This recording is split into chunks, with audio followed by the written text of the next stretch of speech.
Ahora, entrevistas en CDM Noticias. Hacemos preguntas, aunque no tengan respuesta.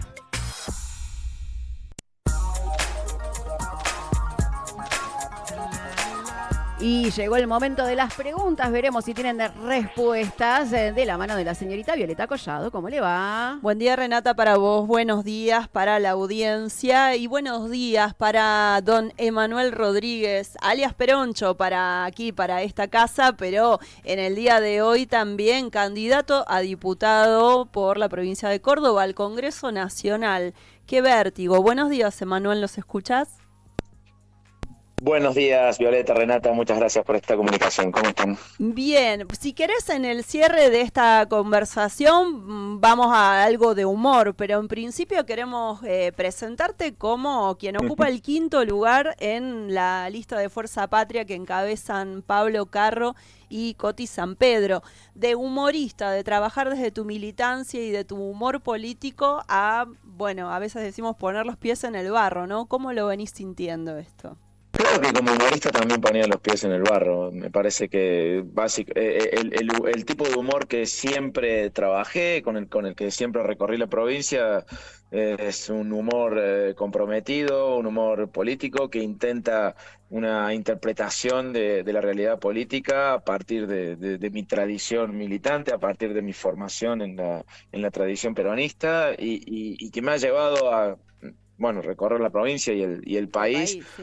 Con un discurso que entiendo se emparenta mucho con el discurso de campaña, ¿no? Creo que de alguna manera hace 12 años que hago campaña, así que esta campaña no me está resultando novedosa en el sentido de pararme a hablar frente al público, a defender un conjunto de ideas, ¿no? Sí. Lo novedoso sí tiene que ver con el desafío de representar desde la lista y con el desafío de encarar una tarea electoral tan compleja en un momento tan complejo de la provincia. Bueno, es una diferencia de todas maneras esa agenda y sí, desde esa agenda vos venís publicando algunos posicionamientos con respecto a Natalia de la Sota, a la confusión que genera dentro del progresismo cordobés y algunas definiciones de lo que es el cordobesismo. ¿Cómo es esa construcción de discurso y cómo está siendo recibida? ¿Podemos recordarla acá esa propuesta, ese análisis? Sí, lo principal es que Fuerza Patria es la fuerza política que quiere frenar el ajuste de Javier Milei, ¿no? El adversario nacional es Javier Milei.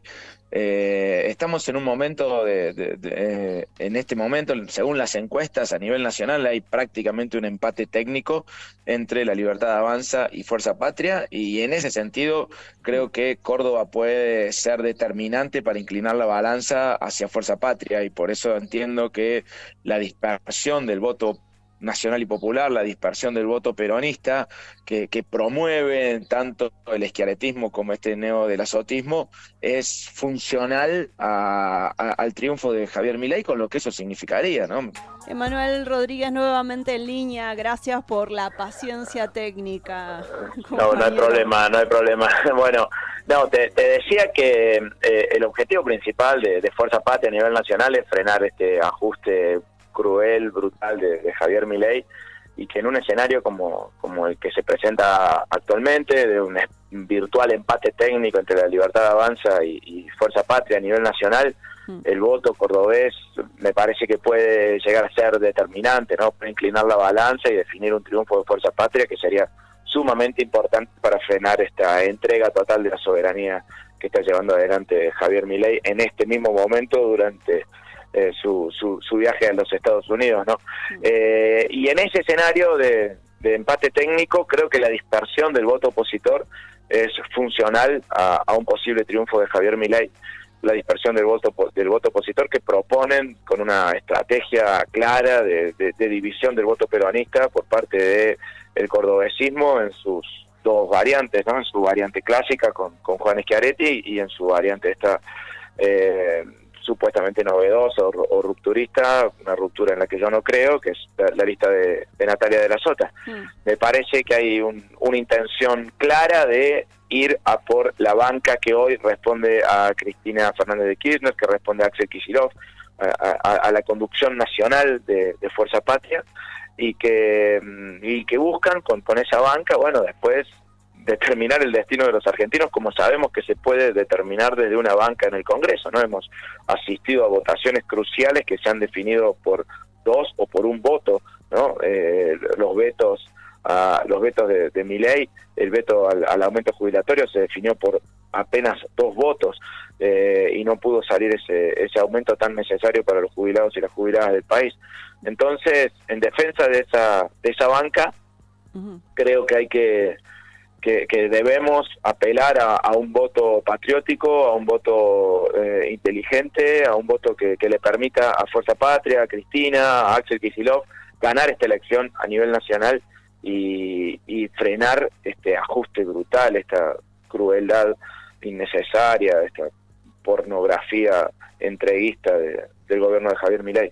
Emanuel, yo te preguntaba además por esta intervención que estás haciendo en tus redes sociales sobre la figura concretamente de Natalia de la Sota y la confusión, que vos lo definís como una confusión porque efectivamente circula mucho aquí en el noroeste cordobés, ¿no? Una mirada y una presencia con respecto a la figura de Natalia de la Sota. Entonces, ahí además te detenés en argumentos concretos de que aparentemente Natalia de la Sota votó en contra de las principales leyes de este gobierno, pero estuvo ausente, como mencionabas recién, en algunas votaciones que también se consideran claves desde Fuerza Patria. ¿Podemos profundizar un poquito más ahí y mencionar algunos argumentos más desde esta posición tuya?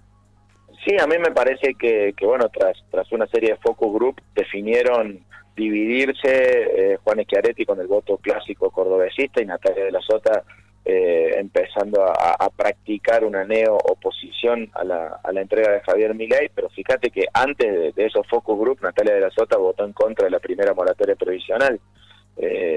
Votó de acuerdo a su conducta legislativa cuando era legisladora de Córdoba, cuando apoyó con el voto el ajuste a los jubilados cordobeses. Entonces después en el Congreso de la Nación votó de manera coherente a esa conducta legislativa de ajuste a los jubilados, ¿no? De tomar a los jubilados como variable de ajuste tanto en la provincia como en la nación. Luego me parece que definieron esta estrategia de división, de supuesta división del cordobesismo, que si lo de Javier Milei salía bien, bueno, quedaba Juan Schiaretti aliado de Milei; si lo de Javier Milei salía mal, quedaba Natalia de la Sota, pero es la estrategia típica de la Fundación Mediterránea de ir dividiendo el campo, de dividir el voto peronista y dividir el campo popular para permanecer en el gobierno. Y además hay que tener en cuenta que hay una serie de debates fundamentales de leyes importantísimas para lo que ellos llaman defender a Córdoba, en los que quien dice defender a Córdoba directamente se ausentó, no fue a votar. Ley de emergencia ambiental para Córdoba, no fue a votar. Ley Olimpia, no fue a votar. Ley de ludopatía, no fue a votar. Yo no sé cómo se defiende Córdoba in absentia. En las comisiones de las que forma parte, prácticamente no asiste a trabajar. Nosotros llevamos como candidato a un diputado que no tiene ausencias, que ha ido a votar cuando se lo ha requerido y además que ha votado bien, ha votado en defensa del pueblo, no tiene no tiene un solo voto polémico, un solo voto que el campo popular pueda poner en discusión, como sí tiene Natalia de la Sota, porque de un lado, del que yo entiendo que es el nuestro, hay una conducta, hay una lealtad, hay una coherencia histórica, y del otro lado hay un oportunismo. De repente, según los focus group, se puso de moda ser opositor a Javier Milei, y bueno, Natalia de la Sota responde a esa moda, responde a esas encuestas, ¿no? Y además están haciendo algunos de sus dirigentes o algunos de sus punteros y armadores de la campaña están haciendo deliberadamente una campaña de confusión, diciendo que Natalia de la Sota cuenta con la banca de Cristina, o que cuenta con el apoyo de Cristina, o que sería una candidata kirchnerista. Me parece que eso hay que aclarar, que por todo concepto no estamos frente a una candidata kirchnerista, no estamos frente a una candidata que pueda hoy por hoy decir que en algún momento de su carrera política haya defendido las ideas de Cristina, o que en algún momento de su carrera política haya defendido, por ejemplo, la libertad de Cristina, ¿no? Ante una situación de prisión absolutamente injusta, no hay declaraciones de la candidata, más allá de plantear una muy evidente doble vara de la justicia argentina, pero no se la escucha decir que Cristina sea inocente, por ejemplo, o que sea víctima de una persecución judicial. Simplemente dice que hay una doble vara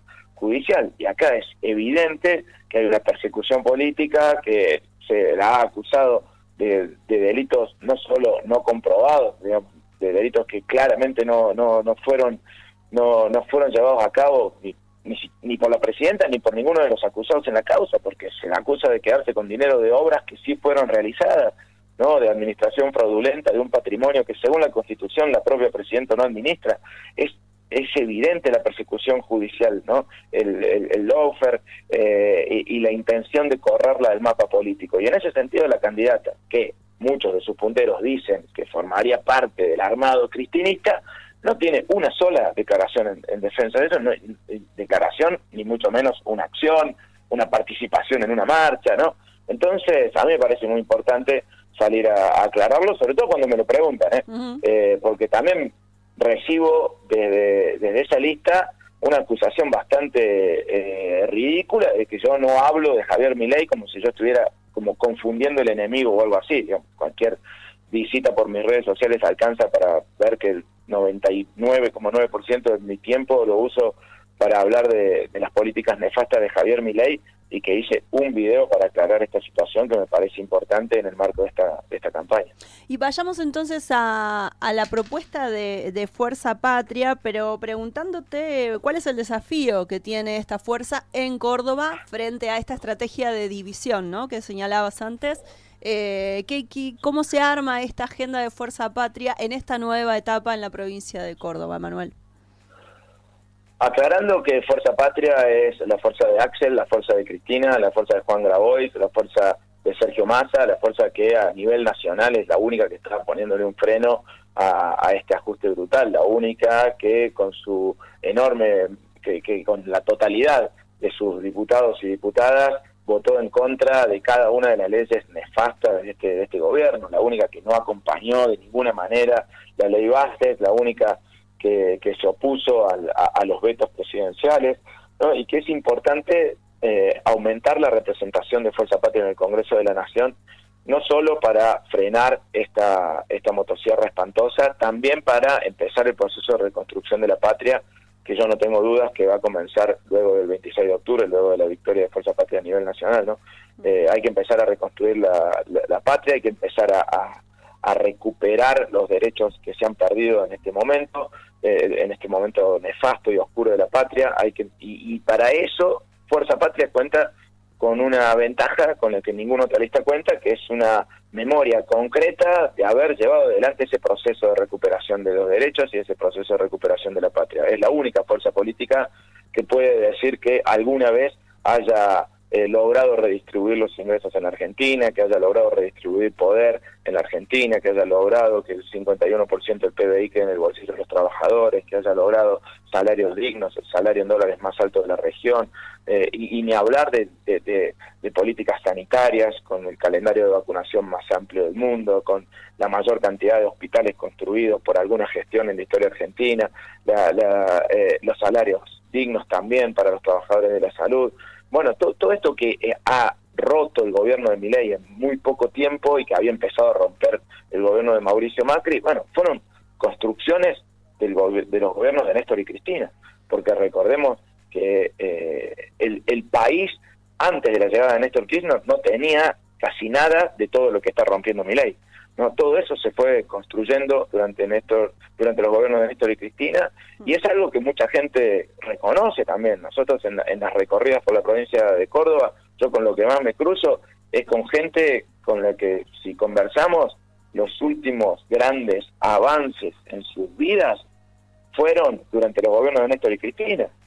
La casa propia, el auto, digamos, por primera vez en la Argentina el parque automotor tiene mayoría de autos comprados desde hace más de 10 años. ¿Cuándo los compraron entonces? Los compraron durante los gobiernos de Néstor y Cristina. Si el auto tiene más de 10 años es porque fue comprado durante los gobiernos de Néstor y Cristina. La mayoría de los autos en Argentina hoy fueron comprados hace más de 10 años. Y eso, digamos, yo mi auto es. Yo llegué al auto con Cristina, y así me pasa con un montón de compañeros, de compañeras, de vecinos, de vecinas, casa propia, terminar el secundario gracias a la asignación universal por hijo, ¿no? Con lo importante que eso significa, poder seguir estudiando en la universidad, con la ampliación de los centros universitarios, con la ampliación de la inauguración de nuevas universidades. Bueno, la cantidad de medidas que le mejoraron la vida a la gente. Esa memoria es nuestra principal herramienta de militancia hoy. Manuel, la última, ¿cuáles son las propuestas concretas para Córdoba? En 3, 5 ítems, los ejes principales, sobre todo que aborden estas contradicciones que nos generan en el campo progresista la figura del cordobesismo, ¿no? La propuesta, nosotros tenemos en claro que esta es una elección nacional, que se eligen diputados nacionales, ¿no? Yo no coincido con esta idea de Córdoba como una isla, como una especie de víctima de algo que suceda por fuera de los límites de la provincia. No entiendo de qué quieren defender a Córdoba especialmente si lo que está en peligro hoy por hoy es la patria. Lo que está entregando Donald Trump en los Estados Unidos en este momento es la patria, no es la provincia de Córdoba, no hay un encono especial con la provincia de Córdoba. Me parece que ese aislacionismo provincialista ha generado un peronismo totalmente aislado del movimiento nacional y popular, y yo creo que hoy lo más importante para el peronismo cordobés es volver a estar alineado con el movimiento nacional, volver a estar alineado con un peronismo que logró transformar la Argentina, ¿no? Entonces, las propuestas tienen que ver con eso, con la recuperación del salario de los trabajadores cuanto antes. Hay propuestas concretas de nuestros, no solo propuestas, sino ya proyectos de ley presentados por nuestro candidato, que actualmente es diputado, y por nuestra compañera, que también es diputada nacional, Gabriela Esteves, para ayudar a las familias a salir de la situación de endeudamiento, de sobreendeudamiento que hay, ¿no? 9 de cada 10 familias argentinas están sobreendeudadas, 1 de cada 3 argentinos tiene deudas imposibles de pagar con sus ingresos mensuales, y eso es una situación que requiere de una ayuda del Estado inmediata, ¿no? Y hay varios proyectos de ley presentados por nuestros compañeros que van en ese sentido. Primero, para frenar los intereses usurarios de las tarjetas de crédito y de las billeteras digitales, para desanclar esos intereses de la timba financiera que lleva adelante nuestro ministro de Economía, ¿no? Digamos, las decisiones que toma Toto Caputo con la tasa de interés no pueden repercutir de manera tan directa y criminal sobre las economías familiares, y lo están haciendo en este momento, porque hoy por hoy, si no llegaste a pagar la tarjeta de crédito, tenés que pagar la misma tasa de interés que Luis Caputo decide que el Estado argentino le paga a los grandes bonistas tomadores de deuda argentina para tratar de evitar el default. Entonces, terminás siendo casi corresponsable de las irresponsabilidades del ministro de Economía, y eso hay que frenarlo, ¿no? Hay que frenar el desendeudamiento, hay que levantar el poder adquisitivo de los trabajadores, hay que levantar el poder adquisitivo de nuestros jubilados y jubiladas, hay que recuperar los derechos que han sido vulnerados, hay que aumentar el presupuesto para las personas con discapacidad cuyos derechos han sido tan vulnerados por este gobierno. Me parece que los principales ejes de campaña tienen que ver con eso, ¿no? Con el daño que ha generado este gobierno y con la inmediata recuperación que es necesaria.